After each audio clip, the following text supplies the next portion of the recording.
Hello everyone, welcome to Aida TV, our art channel.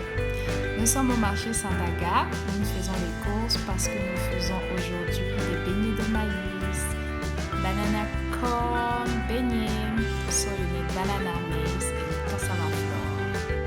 Prenez et lavez environ 10 bananes. Faites attention au couteau, ne vous blessez pas.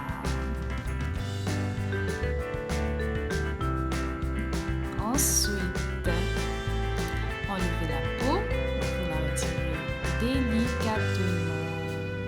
Vous pouvez également acheter des bananes 2 jours plus tôt et les garder dans un espace couvert et sombre pour qu'ils deviennent plus rapidement mûrs. Et ils seront extrêmement sucrés. Et elles, les bananes, seront extrêmement sucrées.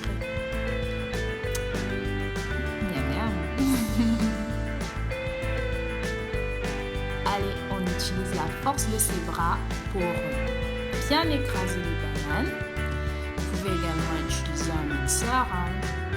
Pas de problème.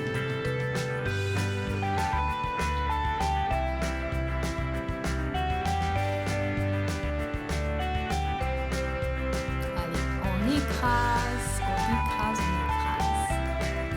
On arrête de parler. Hop, hop, hop. Ça fait mal, mais il faut hein, manger de bons beignets. Allez, on continue. Hop, hop, hop.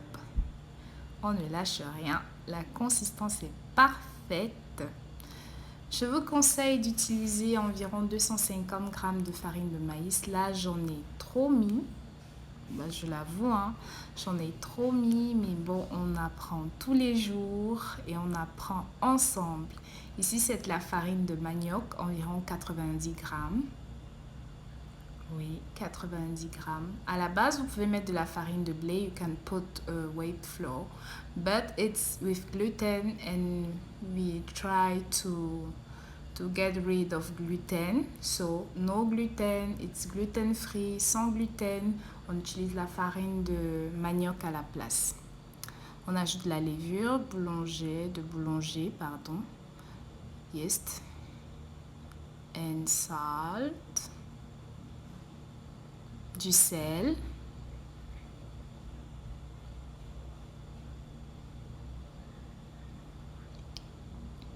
Et là, une erreur que j'ai commise. On met de la banane avant et on ajoute de la farine petit à petit ensuite. Ce qui permettra à la pâte d'avoir une consistance beaucoup plus liquide. Là, elle est un peu ratée, j'avoue. Elle était compacte. J'ai dû rajouter de l'eau. Or, on ne doit pas rajouter de l'eau. Donc, je vous conseille to put the banana first and then the flour little by little later.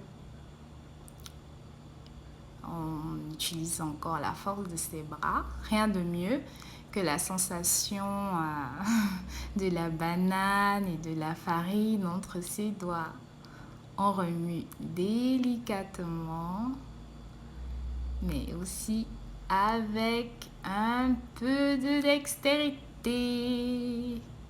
Allez, hop, hop, hop. On remue, on remue, on remue. On ne lâche rien. En fait, voici en fait la consistance parfaite. Là, toute cette farine-là, j'aurais dû la retirer. Mais bon, I continued. Now it's too compact. It needs to be liquid. Like this, it will be fine. Don't add this flour.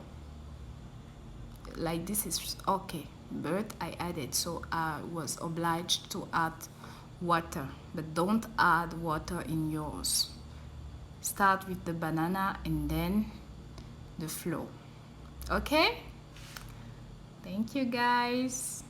We continue.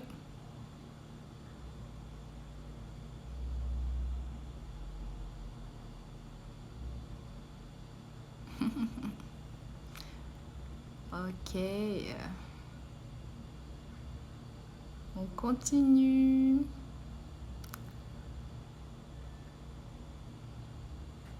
continue, on continue.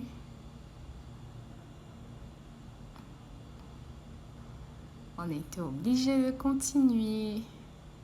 Là, c'est si compact, on dirait des croquettes.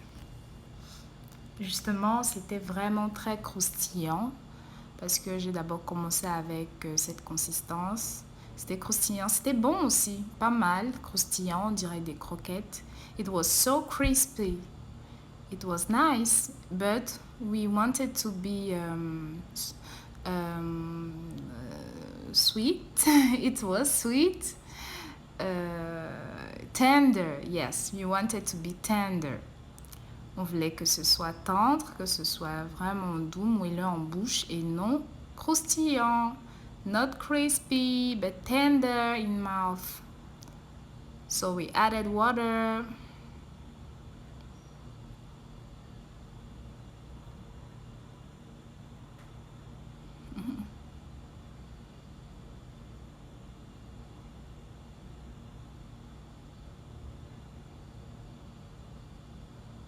You see?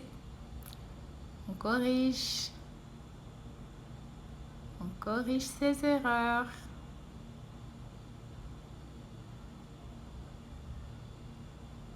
Now, on va fermer. We close it.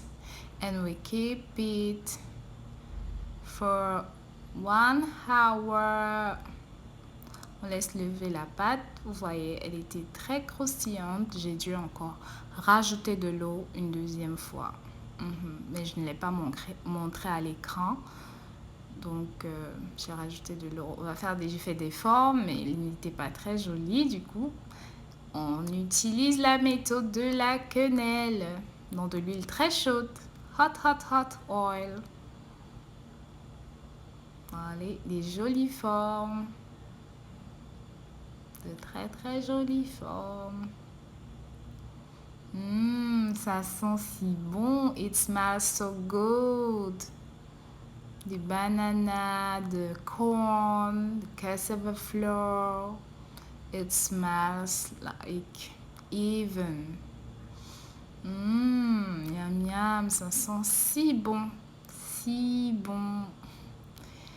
Ok, on va remuer pour pas que ça brûle. Ça doit être vraiment bronzé. Légèrement croustillant à l'extérieur et moelleux à l'intérieur. On retire du feu et voilà. Vous pouvez rajouter du miel, des bananes, si vous voulez, ou les manger nature. Là, j'ai rajouté quelques bananes.